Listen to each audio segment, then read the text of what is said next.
আসসালামু আলাইকুম, কেমন আছেন সবাই? আশা করি সবাই অনেক ভালো আছেন। আমিও ভালোই আছি। আমরা গিয়েছিলাম একটু গ্রামের বাড়িতে বেড়ানোর উদ্দেশ্যে। আম তো যাচ্ছিলাম, রাস্তাটা অনেক সুন্দর একটা পরিবেশ, এর জন্য একটু ক্যাপচার করে নিলাম। এরপর হচ্ছে নানু বাড়িতেই গেলাম। তো দেখলাম যে মামার হাতে লাগানো একটি আম গাছ, অনেক সুন্দর আম ধরেছে ওখানে, অনেক আম গাছই আছে মামার লাগানো। তো অনেক ভালো লাগছিল এগুলা দেখতে। তারপরে আমার খালামণির লিচু গাছ, এগুলা অনেক লিচু ধরেছে গাছে, অনেক বেশি, এবার মনে হয় একটু বেশি হয়েছে। যাই হোক, এগুলাই করছিলাম এবং তারপর চলে গেলাম আমরা আম পাড়ার জন্য। এখানে আমরা অনেক সুন্দরভাবে আম পাড়ছিলাম।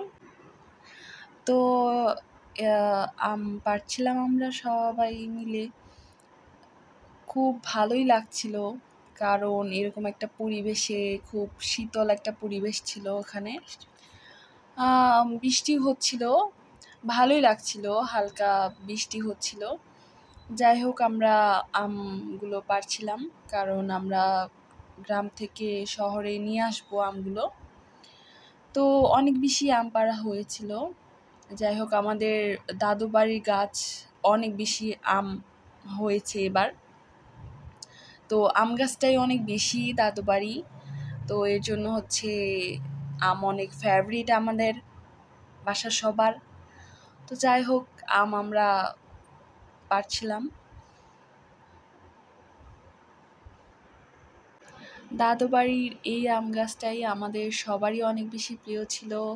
দাদু বাড়ির প্রত্যেকের কাছেই এই আম গাছটা অনেক ভালো লাগতো, এবং এটা অনেক পুরনো আম গাছ, আমার দাদি কিংবা দাদার হাতে লাগানো, আমাদের এখনো মনেই নেই কে এই গাছটা লাগিয়েছে। যাই হোক, তো এরপর হচ্ছে আমার মায়ের একটি জবা ফুল গাছ লাগিয়েছিল আমাদের বাগানে। এইটুকু হচ্ছে আমাদের বাগানের এরিয়া। তো অনেক সুন্দর, একই গাছের মধ্যে দুই রকমের ফুল হয়েছে। এরপর হচ্ছে আমাদের এখানে অনেক বড়, এটা আমার বাবার লাগানো, তো লেবু গাছ, এটা অনেক বড়।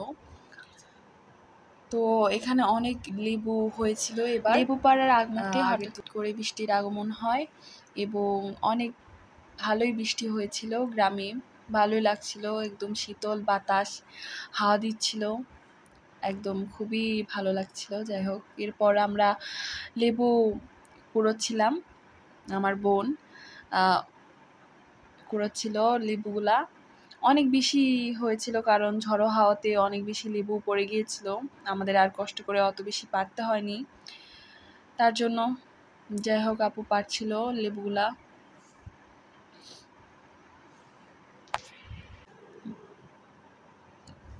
তো এরপর হচ্ছে আমরা আমাদের একটা বাগানে চলে আসি, এটা কাঁঠাল পাড়ার উদ্দেশ্যে।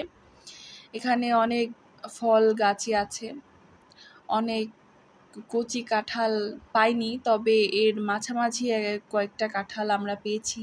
তো ওইগুলাই হচ্ছে আপু নিচ্ছিল, কারণ ওদের একটা নিউ রেসিপি আসতে চলেছে, আপনারা অবশ্যই ব্লগটা দেখবেন ওটাও।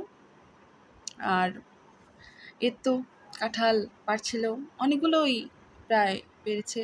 যাই হোক, এরপর হচ্ছে ওরা চলে আসতেছিল। যাই হোক, চলে আসার মুহূর্তটাও আপনাদের সাথে শেয়ার করলাম।